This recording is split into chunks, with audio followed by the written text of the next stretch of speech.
Around this time last year, I filmed a video setting all of my writing goals for 2021, and today I am going to react and reflect to all of the writing goals that I outlined in that video and share which ones that I was able to achieve and which ones that I wasn't. It's really crazy to me that I've been making videos for like a year and a half now, so I can go back to this time last year and listen to like what I was thinking about and what my priorities were.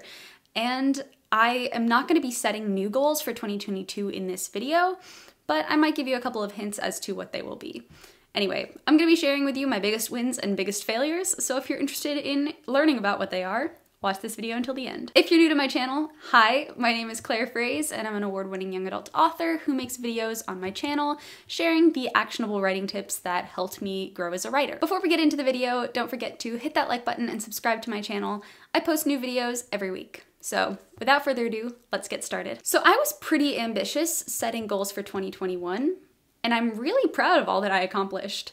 I separated the video when I originally made it into both writing and channel goals, so I'm gonna go through all the writing goals first and then go through my YouTube channel goals, and then share a couple of other really big things that happened to me this year that were not outlined in that video. So the first writing goal that I set for myself for 2021 was publish They Stay. And I'm very happy to announce that I was able to do that. Although I did release it later than I wanted to. In that video, I expressed intentions of releasing They Stay in July of 2021, and I ultimately decided to release the book in October. The reason for this is that I wanted more time to market the book before it came out, and I wanted to submit They Stay to certain review journals that required the book 3 months before its publication date. So because of that, I did not have the book ready 3 months before its July publication date, and so I needed to move it to October. I also wanted to take advantage of spooky season, which is why I chose that October release date. Now, in hindsight, I wish that I had released it in like early September because the book was ready and just like sitting, you know, ready, queued up, waiting to go all throughout the summer. And so I really wish that I'd done it more at the beginning of September so that I could like market it throughout the entire fall and all throughout spooky season. But it is what it is. I'm still really proud of that launch and all of the readers I was able to reach through that launch. And I'm really proud of the fact that I achieved this goal. By pushing the release date, I was able to give myself more space to learn how to market and to recruit beta readers and members of my ARC team and all of this sorts of stuff without really feeling the pressure and rushing through it. Because it was my first launch, I wanted to take my time and really try to do all of the things on the launch checklist, and I wanted to budget a little bit of extra time because I had never done those things before, so yeah. That happened. My second goal that I outlined in that video was to write the They Stay sequel. And I also am pleased to announce that I did that. I'm working on the third draft of the They Stay sequel right now.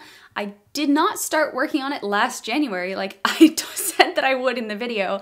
I started working on it in June and it went fine. I'm, you know, not done with it yet, but I'm getting pretty close. And I'll be done with draft 3 by mid to late January, and then I'm going to be working on it with my editor and hopefully have it done by like March 1st. The They Stay sequel is now polished and ready to the same extent that They Stay was last January, so that's pretty cool. Right now I'm still learning how long it takes for me to write and edit things, and I'm also learning more about the love-hate cycles that I go through with my books, because I'm starting to notice some patterns as I write more books. I always find that like I'm in a love cycle and I love the book when I'm writing the first draft, and then when the second draft comes around, I start hating the book, and then as soon as I receive feedback on the book and realize it's not as terrible as I'd worked it up to be in my mind, then I start loving the book again because I have a plan on how I can improve it, and then I stay in that kind of love section right until before release, and then I start getting worried about what other people are gonna think, and then after I start getting some positive feedback again, I go back into the love cycle and usually stay there. I don't hate my books after I publish them. I'm always proud of them, so I am now excited that I'm kind of done with the hate cycle on the second draft and entering the love phase of it on the third draft and beyond. So that's cool. I'm happy that everything with They Whisper is coming along very well and that everything is happening according to its release schedule. So if all continues to go according to plan, it will be released exactly 6 months after They Stay came out, which is huge for me. I've never written and published a book in that short amount of time before, so I'm super proud of that. My third writing goal was to finish my young adult contemporary book, The Girl Under the Covered Bridge. And I'm also happy to announce that I did that. I finished writing this book in May of last year. It was my senior thesis for university. I did a creative writing thesis, and this was my finished product. It is currently with an editor at a big publishing house. I am looking to query it and maybe traditionally publish it, but we're gonna see what happens there. I haven't queried this book out to agents yet. I'm gonna wait to hear back from this editor and see whether she has feedback or she wants to move forward, or if she doesn't, and hear her thoughts on the manuscript before making a plan and deciding what I want to do. But the book exists and it's done, and I learned so much from writing this book. I am very proud of it. I think it's a really good story. I am just hesitating because I'm trying to still decide how I want to publish it and if I want to publish it, because right now I'm focusing on supernatural thrillers and thrillers just generally. And because this is a contemporary and not a thriller, I kind of want to focus building my brand around the thriller genre, because I love writing thrillers, and I'm not as into contemporaries, and I don't think I'm going to continue writing contemporaries. I just wrote this one. So I'm still deciding what I want to do with it, but I am very proud of it. I think it's a really cool story. And yeah, I don't know. I'm gonna figure it out. But I did what I set out to do, and I did write the query letter, which is something I said that I wanted to do in my video last year. So yeah, I sent it to the editor. It happened. It was great. My fourth goal for 2021 was to plot out the third book of They Stay. And I have not done that. I haven't actually sat down and written a complete outline. However, just today, like a couple of hours ago, I sat down and wrote like a 1 to 2 paragraph synopsis of the general things that I want to have happen in They Stay, because I wanted to go plan out my series, so I kind of had an idea of like how the series was going to end, what's going to happen in book 3 and what's going to happen in book 4, so that as I'm editing book 2, I don't make any world building choices that would counteract any of the things I have planned in book 3 or book 4. So I have the general idea of what is going to happen in book 3, and I have some very exciting stuff happening in book 3, but I don't have a step-by-step outline, and I have not started writing it at all. My fifth goal for the year was to build a physical description list. I said in the video that I wanted to create a list as I was reading and like pull out ways that different authors describe different physical sensations and add them to like this giant mega Word document, and I did that. I created a giant Word document where every single time I read a book this year and I saw a description that I really liked of like a physical sensation or a reaction, I would write it down and I'd type it up and add it to that Word document, so that when I was drafting, I would be able to like reference that document if there was like a specific sensation that I wanted to describe. I didn't always want to be saying the same thing, like my stomach dropped or my mouth went dry. Like I wanted to mix it up a little, and I was able to do that because I created the document. Slowly, I'm starting to commit some of these to memory and habit, so I'm very proud to say that I don't use the same 5 descriptions when I'm writing anymore. I was able to tackle that this year and break that habit, which is more than I can say for my 6th goal, which was to mix up my sentence structure. I'm still working on this. I think I'm slowly getting better at this, but I know I still have a habit of starting sentences with subjects, but I do think I'm getting better. I do. I think. Yeah, that's all. I mean, that's really all I can say to that one. Like, I'm pretty sure I'm getting better, but like, who's gonna tell me? Nobody said anything. And those were all of my writing goals for the year. I did do some extra things. I wrote a short story from Miles's point of view, which I released with They Stay as an incentive for people to join my newsletter list. And I also plotted a new supernatural thriller standalone that I am so excited to start writing. I haven't started writing it yet. I've started plotting and outlining it, but I really love that book, and I'm really excited to start writing that book. Oh my gosh. So that's like for my extra credit, I'm adding those 2 things. If you're interested in reading the short story that I wrote from Alice's point of view, I put the link in the description to sign up for my mailing list. So if you sign up for my mailing list, you can read it. Moving on. Okay, so channel goals. I had quite a few channel goals for this year. I'm very proud of where this channel is going and how I've kind of evolved some of the videos that I've been making. I really like that I've started doing interviews and chatting with more authors about craft stuff.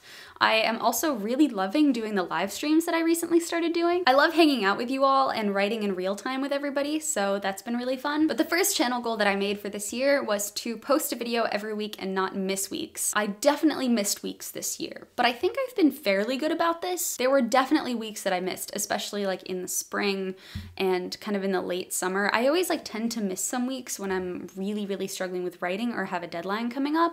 In the spring, I fell behind because I was moving and I had finals and graduation and all of that stuff. Now I try to do at least one thing on my channel every week, whether it is a video or a live stream. Sometimes I can't post a video every week, but if I don't post a video every week, I make sure that I do a live stream that week. So at least there's one piece of content coming your way every week, but I'm trying to do better and have one video every week and have live streams be like an added bonus. I posted a bunch of interviews around Halloween time. I did one video a day, so that was a lot for me. So I'm using that kind of as like giving me some wiggle room. Like if I miss a couple of weeks, it's okay, just as long as they're not in a row, because I posted so many before. But going into the new year, I'm gonna be very intentional about making sure that I have one every week. I think I'm getting better at this.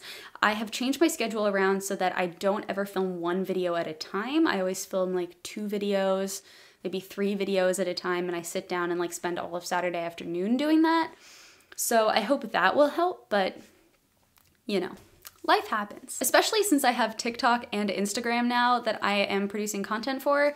So much time on social media is very draining to me, and having to be in front of the camera for a long period of time is also extremely exhausting for me. So I'm trying my best.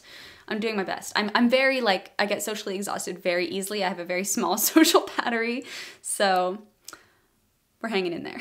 My second channel goal for the year was to better understand keywords. I use TubeBuddy now to do some keyword research before coming up with YouTube video topics to see if this is something that people are actually searching for. I don't do this for every video because I think that there are gonna be some topics that are not gonna show up in SEO or that people are not gonna search for that much, like my point of entry video that I made recently. I don't think very many people are searching for points of entry videos, but I made it anyway because I think it's cool and helpful.